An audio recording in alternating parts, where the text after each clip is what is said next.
Hopeson Adorye na ne buafu a wo betranten so ekeka na adwen na hwan na wo keka na adwen a kire ne nyina eye KevinTaylor no so wo betra social media so edidi eye Hopeson Adorye atem na atem didi no wohwempa ano oya pa eye Kevin se wo hwe obi a sebe tafrache wo hwe bema sebe ne ho nya akono pa ne ho nyenyenyan a ne ho kropa eye papa Hopeson Adorye no waka onu KevinTaylor say ye Hopeson Adorye won pena asem da till eternity won pena asem da obedidi na temsa because emfaso bia ne so wo ye MPP aban we nam so ma ye papa Hopeson Adorye so woti asem ni in fact aya na atemtidie mi wo ha upie so na wotwam a enyeyi wono so e de na adwen ababubu ama KevinTaylor say sebe KevinTaylor so ye otutu ni ba ne maame we nya kunu wo hwe KevinTaylor we ye tuntum na so ne papa eye labanese ni enti ne papa ye wo no na wo hu se wo ye tuntum no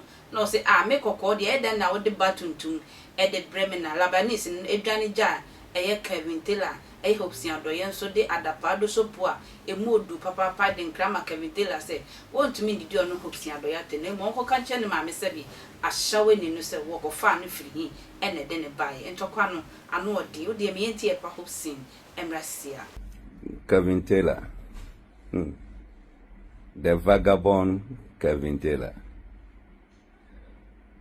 wo mami wonyense wo de kwahye Lebanese na wo ye Lebanese hu se o yetum se bidie wo dwane ja wo mami ho ne ekoto to apetesi ba e wo boase wo bedi matem KevinTaylor go and ask your mother Teresa Sana woni lolye ewo sek emo ashawana kone koko bisano you are coming to insult me sabe me hu krokro na wo ben me a wo mfiri me hu say wo ben me a wo mfiri me hu because perfume a me de go me hu no wo nyeska nto bi mfangu hu wo nyeska emfanto sa perfume ni bi emfangu hu bema wa yese apotro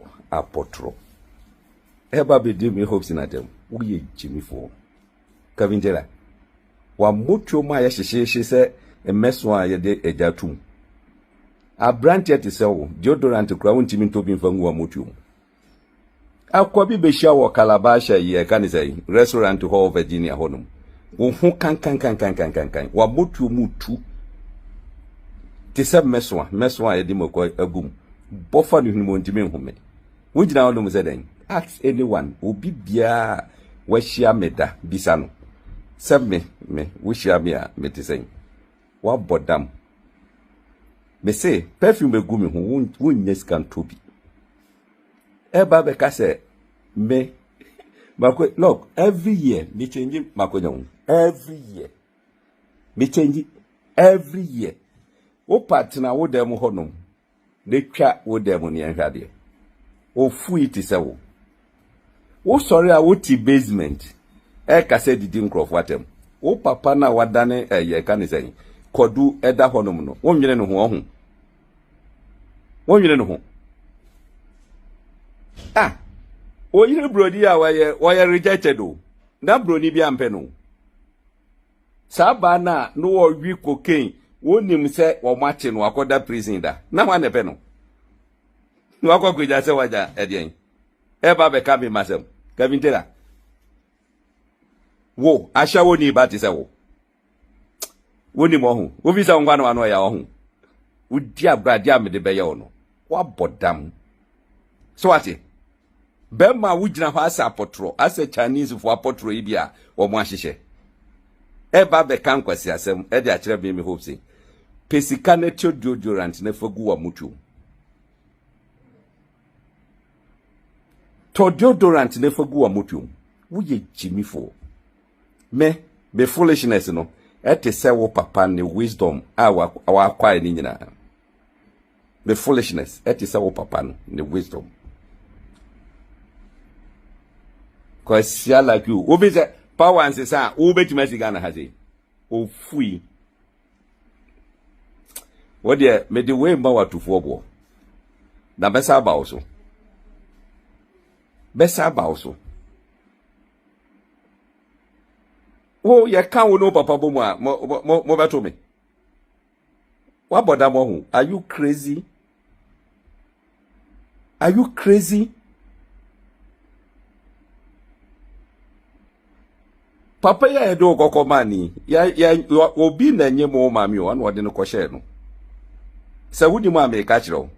Lebanese na wo han dan ma o mami e wo laboni. Wo awo ye tuntum na afi o mami koko to apeteshiba no mu hono no. You think we don't know? You think we don't know? What bodam papa? Me da ben adam be matna ha se me de KevinTaylor vagana. We ye Jimmy for ye true for so. We ye Jimmy for esan ye true for. Obi be kumi e fa ho ben. So obi be kumi a e fa wo KevinTaylor ho ben. A shower neighbor. A vagabond like you can come and then insult me. What bodam wo? Uti boom, uti a boom. So what? Ene eye ukwada. 7th August. Bisa ubia wo share me won kran ha sei. Se wo share be na ti sei. Obi ti mi share da gina me ncha ya ni me di nkomo on pese obi free me ho because of perfume ego me ho. O free like you. Deodorant ground mi to bi mfangu wa moto. Omba be jan on ma be di nkrofo atem. Wa bodam papa. Be da se o twe